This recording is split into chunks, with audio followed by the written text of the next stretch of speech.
I want to excel professionally, but I also want to devote my time and energy to my son. So I have to say, honestly, I've not figured it out yet.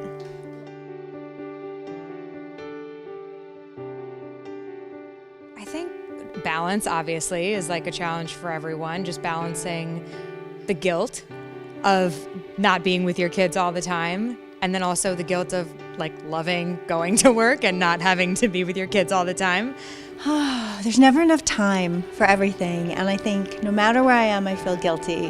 When I'm at work, I feel guilty that I'm not with my son, and when I'm with my son, I feel that I should be contributing more professionally.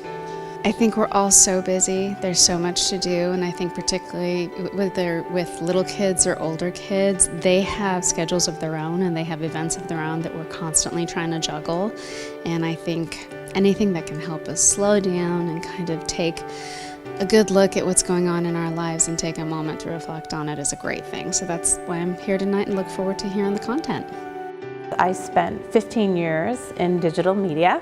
After traveling back from Europe and started to have children, I realized that there was something missing for me. I had always been on this achievement path, and I was craving more fulfillment and more purpose. I went back and got my master's in spiritual psychology and launched my coaching practice. And so I now work with women all around the world and helping them really discover the best version of who they're here to become. We've all been there, and I've been there, where when this happens, then I'll be happy. That's also a trap, because you'll be waiting and waiting and waiting, okay? So we want to end that way of thinking right now, and I want you to look at what are 4 things that if you were to remove them from your life right now, so it could be people, places, or things, or habits, that it would allow you to expand and create more space in your life. So for example, I was doing this exercise with one of my coaching groups, and they can be really simple things. Like one woman put, I wouldn't respond to my emails that I get from my boss at 10 p.m. at night because I'm trying to go to bed at 10 o'clock, and then all of a sudden she's up at 11. And so the domino effect is that she's exhausted in the morning and she's impatient with her children. And she's trained her boss that she will respond to these emails. So she said, I'm not going to do that anymore. So she's going to remove that habit. So I want you now just to look at your list, and you can see how if you made this space, if you took away 4 things, how might you then show up differently in your life? What could you either add in, or how would you feel differently? Like just check in with yourself.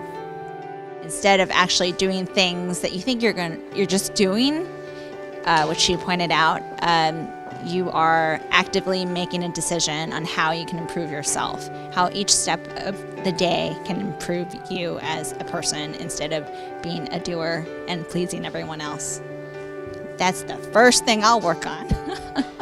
We've all been to workshops and we leave with these binders or all these notes, and then we tuck them away, and then not a whole lot changes. And I think it starts with making a commitment to yourself, right?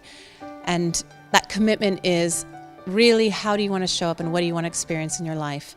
And I think the tips that can help with that is sharing your desires or your vision with your partner or a good friend, because that creates that accountability. And then incorporating a daily practice that is manageable.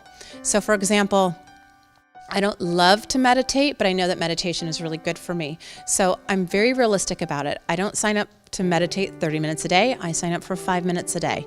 And that works for me. So it's a small baby step that I can take each day.